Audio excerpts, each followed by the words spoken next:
हाँ जी, नमस्कार दोस्तों, नमस्कार सभी का स्वागत है अड्डा 24/7 जुडिशरी पे। मेरा नाम है अमित आनंद। कैसे हैं आप सभी? How are you all? हाँ जी, तो आज एक मुद्दा है जो मुद्दा बहुत ही ज़्यादा अभी करंट में है, तो इसके बारे में जानकारी पाते हैं कि आखिर मुद्दा है क्या और इसमें हो क्या रहा है। तो ये मुद्दा है वेस्ट बंगाल के गवर्नर के ऊपर, जहाँ पे जो आनंद बोस जी हैं उन पे लगे हैं कुछ सीरियस एलिगेशन है सेक्सुअल हरासमेंट का। और सेक्सुअल हरासमेंट आपको पता है कि वर्ल्ड अफेयर्स में जब भी बात होती है तो क्राइम अगेंस्ट वुमेन को हम बहुत सिवियरिटी के साथ देखते हैं। तो क्या हुआ है मुद्दा, क्या सेक्सुअल हरासमेंट का केस किसने किया है, इसमें कितनी सच है, कितनी सत्य है, कितना असत्य है, ये सारी चीज़ें तो बाद में देखेंगे। बट अभी केस के फैक्ट्स को ज़रा ध्यान में रखते हुए देखा जाए कि क्या होगा इस मुद्दे में, राइट। तो सबसे पहले तो आप वीडियो को कर लीजिए लाइक, वीडियो को कर लीजिए शेयर, और अगर आप हमारे चैनल पे पहली बार आ रहे हैं तो सब्सक्राइब ज़रूर कीजिएगा। हुआ क्या है, एक महिला स्टाफ है जो कि वेस्ट बंगाल राजभवन में काम करती हैं। उन्होंने पिटीशन डाल दी है सीधा सुप्रीम कोर्ट में कि जो इम्यूनिटी दी जाती है गवर्नर्स को आर्टिकल 361 के तहत, उसे हटाना चाहिए, बिल्कुल हटाना चाहिए। तो महिला ने सुप्रीम कोर्ट का दरवाज़ा खटखटाया है ये कहते हुए कि आर्टिकल 361 से जो इम्यूनिटी दी जा रही है गवर्नर को वो नहीं देना चाहिए। तो यहाँ पे क्यों नहीं देना चाहिए? क्योंकि उनका कहना है, उनका एलिगेशन है उस महिला का कि उन्होंने, जो गवर्नर है सीवी आनंद बोस, उन्होंने सेक्सुअल हरासमेंट किया है उनके साथ। बहुत ही बड़ा इल्ज़ाम है ये, मगर उन पे इल्ज़ाम लग नहीं रहा है। क्यों? उन पे, क्योंकि वहाँ पे इम्यूनिटी मिली हुई है गवर्नर को। तो क्या कोई गवर्नर अपने पावर को मिसयूज़ करके किसी का सेक्सुअल हरासमेंट कर ले फिर भी उसे सज़ा नहीं होगी क्योंकि वो गवर्नर है? क्या गवर्नर लॉ से ज़्यादा बड़े होते हैं? इन्हीं बातों की मुद्दा को बात में नज़र रखते हुए और यहाँ पे सुप्रीम कोर्ट के पास पहुँचे हैं। अब देखिए, पिटिशनर ने अर्ज किया है कोर्ट को कि क्लैरिफाई करे कि एक्ट्स ऑफ सेक्सुअल हरासमेंट और molestation can be considered as part of governor's official duty. अब पिटिशनर ने बहुत ही तगड़ी बात कही है। उन्होंने अर्ज किया है कि कोर्ट क्लैरिफाई करे कि सेक्सुअल हरासमेंट और मोलेस्टेशन क्या गवर्नर की ऑफिशियल ड्यूटी में आती है? क्या गवर्नर को ऑफिशियल ड्यूटी है किसी महिला का सेक्सुअल हरासमेंट करने के लिए और मोलेस्ट करने के लिए, thereby entitling him to immunity under article 361? तो अगर नहीं है तो वहाँ पे आर्टिकल 361 के तहत उन्हें इम्यूनिटी क्यों दी जा रही है? It's sought to highlight the potential injustice face by victim, और कहती है कि जो विक्टिम जो इनजस्टिस फेस कर रही है इसके बारे में बात करते हुए questioning if they must wait for the governor to leave office before seeking justice. तो यहाँ पे महिला का कहना है कि उनके साथ जो भी सेक्सुअल हरासमेंट हुआ, मोलेस्टेशन हुआ, वो किसी गवर्नर ने किया और मैं गवर्नर के ऊपर केस नहीं कर सकती क्योंकि उनके पास इम्यूनिटी है आर्टिकल 361 में। दैट मीन्स गवर्नर की ऑफिशियल ड्यूटी में मोलेस्टेशन होगा, सेक्सुअल हरासमेंट होगा।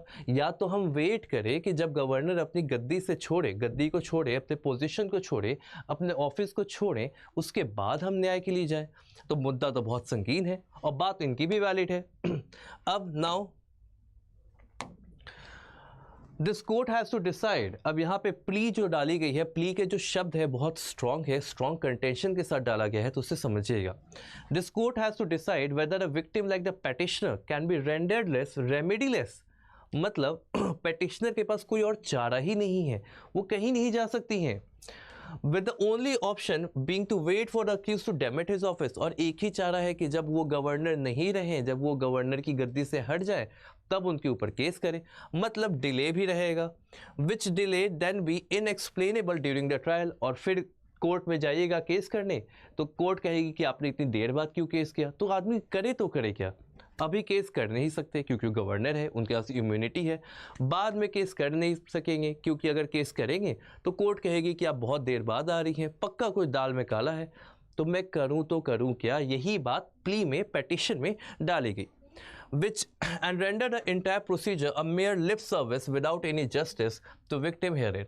तो यहाँ पे क्लियरली कहा गया कि ये कैसा न्याय है, ये कैसा न्याय है जो बस कहने का न्याय है, जहाँ पे बस कहा जा रहा है कि न्याय मिलेगा, और जब न्याय लेने जाओ तो कहते हैं वो तो व्यक्ति इम्यून है, और जब कहा जाए कि चलो अब इनका वेट करते हैं कि अपना ऑफिस जब ये खाली करेंगे, जब अपने गवर्नर की पोजीशन से ये हटेंगे तब केस करेंगे, तब कोर्ट कहेगी आप इतने दिन कहाँ थे, तो करूँ क्या। The petition called for a thorough investigation by the West Bengal police. Petition में क्लियरली कहा गया है कि जो जल्दी से जल्दी, पेटिशन में क्लियरली कहा जा रहा है कि जल्द से जल्द वेस्ट बंगाल पुलिस एस्टैब्लिश करे गाइडलाइंस और यहाँ पे इन्वेस्टिगेशन को आगे बढ़ाए। दो the immunity of governor is under article 361, भले ही गवर्नर के पास इम्यूनिटी आर्टिकल 361 में दी गई है। It contended that while a civil suit against a governor can be initiated, यहाँ पे कहा जा रहा है कि जो सिविल सूट हम 2 महीने की नोटिस पे, धारा नंबर 80 में पढ़ा है ना आपने सीपीसी में, धारा नंबर 80 में सीपीसी में जब सिविल सूट कर सकते हैं 2 महीने का नोटिस देके, तो क्रिमिनल प्रोसीडिंग क्यों नहीं कर सकते। अब बात तो बिल्कुल वैलिड है। क्या कोई गवर्नर या प्रेसिडेंट लॉ से अबव है? बिल्कुल भी नहीं। Leaving victims without recourse. The object of Article 361 cannot be to impair the power of the police in such situation. Article 361 police के इन्वेस्टिगेटिंग पावर के ऊपर हावी नहीं पड़ना चाहिए। The plea maintained that the immunity provided by article 361 should not be absolute, particularly in cases involving illegal act or violation of fundamental rights. Plea ने यह भी बताया, the plea maintained that immunity provides bye article 361, plea ये भी कह रही है कि जो इम्यूनिटी दिया जा रहा है 361 के द्वारा वो एब्सोल्यूट नहीं होना चाहिए। क्या कहा गया? वो एब्सोल्यूट नहीं होना चाहिए, पर्टिकुलरली वैसे केसेस में जहाँ पे इलीगल एक्ट की बात हो रही है या तो किसी का फंडामेंटल राइट वायलेट हो रहा है। और बातें जो भी आप ये देख रहे हो, पेटिशन मुझे पर्सनली काफ़ी स्ट्रॉन्ग लग रही है। अब गवर्नर साहब ने मॉलेस्टेशन किया है नहीं किया है, सेक्सुअल हरासमेंट किया है नहीं किया है, ये तो बिल्कुल बाद वाली बात है, क्योंकि इन्वेस्टिगेशन के बाद पता चलेगी। और वो अक्यूज्ड है तो कॉन्विक्ट तो है नहीं, एलिगेशन है, ये सारी चीज़ें एलिगेशंस लगाए गए हैं। मगर मुद्दा बहुत अच्छा है यहाँ पे। मुद्दा ये सही है कि आर्टिकल 361 क्या किसी आदमी को कानून के फंदे से बचा सकता है? क्या किसी को सज़ा उस जेल से बचा सकता है क्योंकि वो गवर्नर है? That is absolutely right. According to the women, अब यहाँ पे कहानी देखिए क्या है। अकॉर्डिंग टू वुमेन स्टाफ, उन जो महिला स्टाफ हैं जो उस राजभवन में काम करती हैं उनका कहना है कि गवर्नर साहब ने उन्हें 24 अप्रैल और मई 2 को बुलाया, ये बताते हुए कि आपको मैं अच्छी बेटर जॉब दूंगा ताकि वो सेक्सुअल हरास कर सके उन्हें राजभवन में, वो भी वर्किंग आवर्स में। ये प्ली ऑल्सो हाईलाइट करती है disparity in how the governor while claiming to perform his official duty dismisses the allegation as an engineered narrative. और यहाँ पे गवर्नर साहब ने कहा कि ये सब बनावटी चीज़ें हैं, मैंने कुछ नहीं किया, ये सब engineered narrative है, leaving the woman marginalized and stigmatized. The petitioner has also requested state protection and compensation for the trauma she has endured. और जो महिला है वो प्रोटेक्शन भी मांग रही है कि हमें पुलिस का प्रोटेक्शन चाहिए और कंपनसेशन भी चाहिए, जो उनके साथ मानसिक ट्रॉमा उनके साथ हुआ है उसके लिए प्रोटेक्शन और कंपनसेशन भी मांगा जा रहा है। ये सारे मुद्दे हैं। देखिए, इस वीडियो का मुद्दा ये नहीं है कि सेक्सुअल हरासमेंट हुआ है नहीं हुआ है, मॉलेस्टेशन किया गया था नहीं किया गया था, वो सब हम कानूनी प्रक्रिया पे छोड़ देते हैं। पुलिस वहाँ पे हमसे बेहतर इन्वेस्टिगेट करेगी और उसकी जांच पड़ताल करेगी। मुद्दा ये है कि क्या आर्टिकल 361 किसी महिला के रिस्पेक्ट से ऊपर है? क्या आर्टिकल 361 का फ़ायदा लेके कोई ऐसा व्यक्ति, गवर्नर हो प्रेसिडेंट हो, कोई ऐसा व्यक्ति लॉ को मिसयूज कर सकता है क्या? और कोई सज़ा नहीं होगी, मतलब नज़रअंदाज कर देंगे हम क्या? क्या आर्टिकल 361 आर्टिकल नंबर 14 का वायलेटिव है? क्या इक्वालिटी बिफोर लॉ, लॉ के सामने हम सब इक्वल हैं? यहाँ पे तो इक्वल नहीं दिख रहे हैं। तो आर्टिकल 361 के पावर को क्या लिमिटेशन करनी चाहिए या उसे एक्सट्रीम एब्सोल्यूट कर देना चाहिए? ये है आज का मुद्दा। और मुझे आपका ओपिनियन यहाँ पे चाहिए। आपका क्या ओपिनियन है? आपको क्या लगता है, ऐसा सही बात है क्या कि आप गवर्नर को खुली छूट दे दीजिए। और एक बहुत वैलिड पॉइंट यहाँ पे पिटीशन में कहा गया कि जब सीपीसी सिविल प्रक्रिया में जाते हैं तो हम 2 महीने का नोटिस दे देते हैं और फिर हम वही प्रक्रिया को लगा देते हैं और सज़ा भी दे देते हैं। होता है ना, धारा 80 सीपीसी में अगर आपको सरकार या सरकार के खिलाफ, सरकार के सरकारी व्यक्ति के खिलाफ केस करना है तो 2 महीने का नोटिस दे दीजिए, फिर आप केस कर सकते हैं। क्रिमिनल प्रक्रिया में ऐसा क्यों नहीं होता है? और जहाँ पे ऐसे मुद्दे रहे, मॉलेस्टेशन, सेक्सुअल हरासमेंट का केस रहे, वो भी तो वहाँ पे काम करती थी। तो posh prevention of sexual harassment क्यों नहीं लगा? क्यों नहीं ऐसे एक्ट्स लग रहे हैं? क्यों पॉश, क्यों बीएनएस, क्यों वैसे क्रिमिनल एक्ट्स जो कि हमारे लिए, आपके लिए लगते हैं, वो गवर्नर या प्रेसिडेंट के खिलाफ नहीं लगेंगे? ये है मुद्दा। आपका क्या ओपिनियन है? आप कमेंट सेक्शन में ज़रूर बताइए। क्या 361 लॉ से बड़ा है? क्या गवर्नर को इम्यूनिटी देनी चाहिए?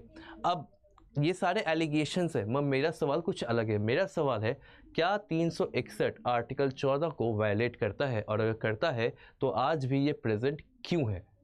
राइट।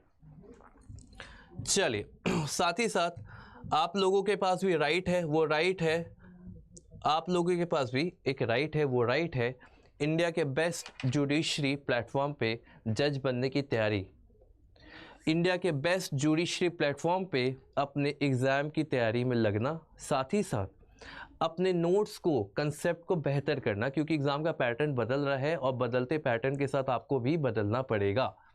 तो उन पैटर्न को समझने के लिए और हमारी लाइव एंड रिकॉर्डेड क्लास से जुड़ने के लिए आप हमारी ये 4 कोर्सेज है, जुडिशियल लेजेंडरी महापाय, स्टेट जुडिशियल फाउंडेशन बैच, 3 जो नए लॉ है उनके लिए batch and Rajasthan AP batch.